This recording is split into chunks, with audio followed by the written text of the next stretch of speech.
Hey Flip Nation, Flip Man here. So today I want to talk to you guys about how to earn passive income with your own rental properties. So a wise man once told me, one of my mentors, is the key is to get in the rental business, to get into the mailbox money. So you don't need a lot of rental properties to, retire well-to-do.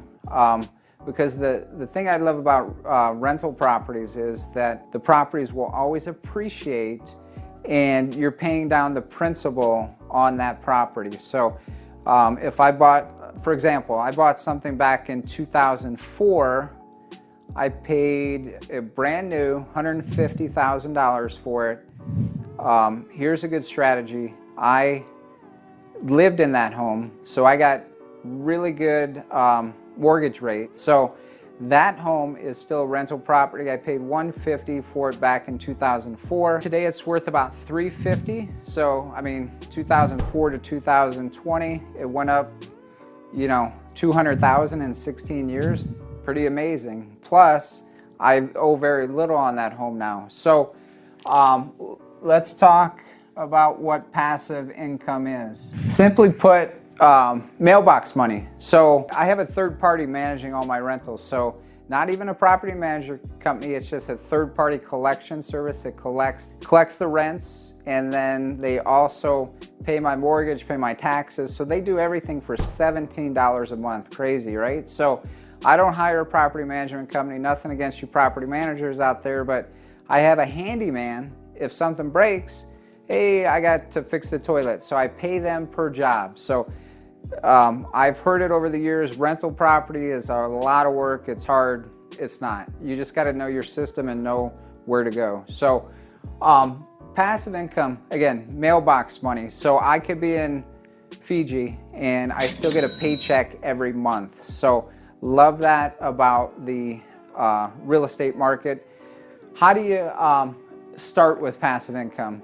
How do you get into the rental game? Maybe you're working a job right now. Maybe you're working in corporate America. So you have good credit. Credit's important. So you want to make sure your FICO is 750, 800. Pay your bills on time, no lates. Make sure your credit's good. You're 20, 25 years old, 30, whatever. You're making a W-2 income, which is great. So I was doing all that. And at that time, and still even today, you could buy these properties if you're a first-time home buyer for very little. There's all kind of different programs. So number one, start. So start today with your first rental. When I say start today with your first rental, so first of all, I would say get your own house. Buy your own house. So that's what I did. I bought my own house, owner occupied, first time down. I bought that house and lived in there for 3 months, whatever. And then I went on to the next house in Scottsdale, bought that house. I had great credit, was able to get little down. That one I ended up having 3 roommates. They paid for some of the mortgage. I was just graduated college. So start today, buy your own home would be my advice. You can always rent that house out, move on to the next. Again, you don't need a lot of homes. So say you have 10, 20, 15, whatever. Think how much they're going to be worth in 20 years, 25 years. It's crazy with appreciation. Depreciation too on your taxes, so there's a lot of benefits. The key is cash flow. So how do you cash flow a property? Because that's one thing. We want cash flow and then we want the appreciation too, right? So do all properties cash flow? No, they don't. So all properties don't cash flow. What I do is I buy the bread and butter properties. So I have a number of condos where I paid $40,000, $50,000. Today they rent for, let's see, $1,200, $1,300. And then like some of the houses rent for $1,500, $1,800.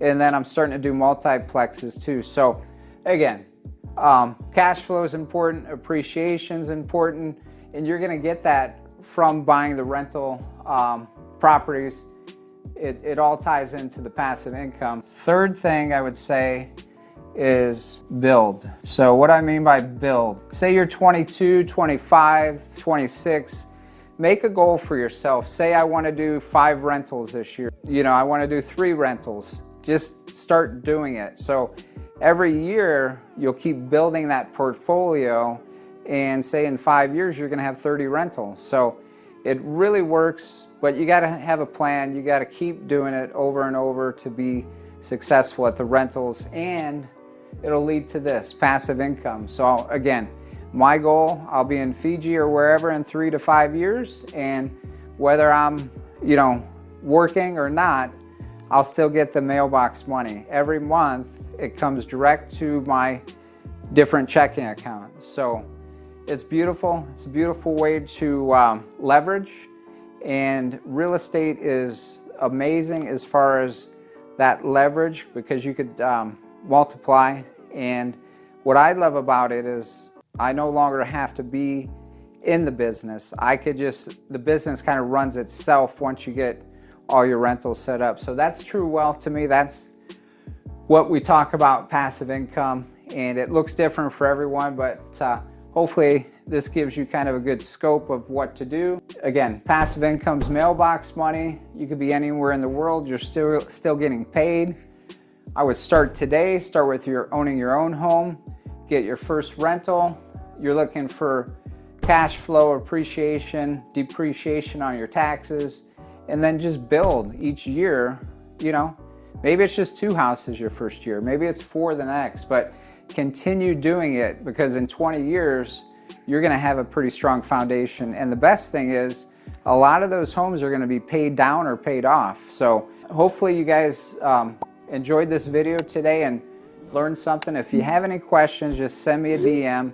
Be happy to chat with you guys on it. Also, I just launched my first ebook. It's how to scale your fix and flip business to 6 figures. Check that out, it's for free. And then I look forward to chatting with you soon. Have a great day. Peace. Hey, Flip Nation, Flip Man here. Hey, awesome news, guys. I have created a new ebook on how to scale your business to 6 figures, fixing and flipping. I want you guys to check it out. It's free. Go to my Instagram at flippin_az and register to get your free ebook on how to scale 6 figures and fix and flip business.